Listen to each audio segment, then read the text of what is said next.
ഈ ഇപ്പൊ കാളിയുടെ വേറൊരു പ്രത്യേകത എന്ന് വെച്ചാല് പൊതുവെ നമ്മള് ഇപ്പൊ മലയാള ഇൻഡസ്ട്രി നോക്കുകയാണെങ്കിൽ ഒരു ഫീമെയിൽ ഫൈറ്റ് മാസ്റ്റർ എന്നൊക്കെ പറയുന്നത് റെയറസ്റ്റ് ഓഫ് റെയർ ആണ്. ഇല്ലല്ലോ, റെയർ മാത്രമല്ലല്ലോ. ഇപ്പൊ ഞാനൊരു വർക്ക് വന്നു, അതിൽ ചെയ്തിട്ട് ഡാൻസ് കൊറിയോഗ്രാഫി ചെയ്തു, പേയ്മെന്റ് കിട്ടിയിട്ടില്ല. അത് കഴിഞ്ഞ് പിന്നെ വിളിച്ചിട്ട് കളിയാക്കുന്ന രീതിയിൽ, അത് പേയ്മെന്റ് ബാലൻസ് കിട്ടണ്ട.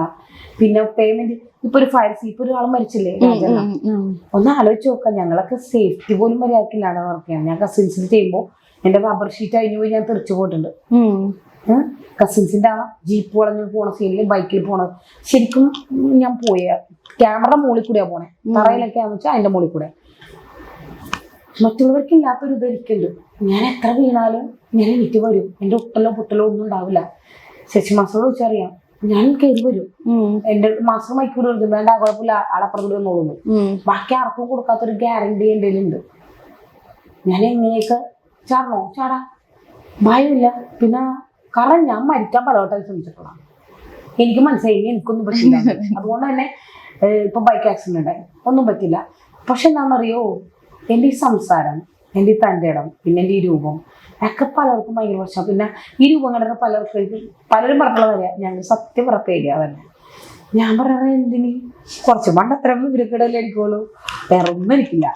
പക്ഷെ ഞാൻ ഇങ്ങനെ നടന്നില്ലെങ്കിൽ, എന്നെ ഇങ്ങനെ ആക്കിയത് ഞാൻ പറഞ്ഞില്ലേ, എൻ്റെ സാഹചര്യം. 2 മക്കളോട് തനിച്ച് ജീവിക്കാന്ന് വെച്ചിട്ടുണ്ടെങ്കിൽ, അത് 10 വർഷം തനിച്ച് ജീവിക്കാന്ന് വെച്ചിട്ടുണ്ടെങ്കിൽ അതൊരു സ്ട്രഗിളാണ്. കാരണം ആർക്ക് വേണമെങ്കിലും എപ്പോൾ വേണമെങ്കിലും യൂസ് ചെയ്യാം. ഞാൻ ഇങ്ങനെ ആയില്ല എന്നുണ്ടെങ്കിൽ എൻ്റെ മകളുടെയും മക്കളുടെ ജീവിതത്തിൽ പ്രശ്നങ്ങളുണ്ടാവും. ആർക്കും എൻ്റെ വീട്ടിൽ കയറാനുള്ള ധൈര്യം വരും. ഇപ്പൊ ആ ധൈര്യം ഇല്ല അല്ലേ? ശരിക്കും പറയാതല്ലേ വേണ്ടേ? എൻ്റെ ഈ രൂപം കണ്ടിട്ട് എൻ്റെ അടുത്ത് ഞാൻ പറയാറുണ്ട്, ദില്ലുള്ളവൻ വന്നാൽ മതി.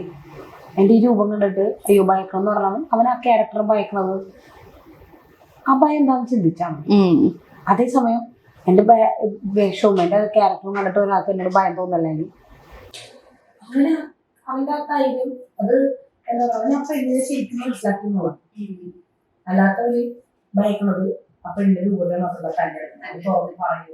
അപ്പൊ അവർ ഓൺ ചെയ്യും എന്ന ഇതല്ലേ. അല്ലാത്തവർ എന്തുകൊണ്ട് ഇപ്പൊ എനിക്ക് രസം വന്നിട്ടുണ്ട് 2 ആക്ടിങ്ങിലോട്ട് ഞാൻ ചെയ്യാറുണ്ട്. ഞാൻ പറഞ്ഞ കുഴപ്പമൊന്നുമില്ല, ഞാൻ ചെയ്യും.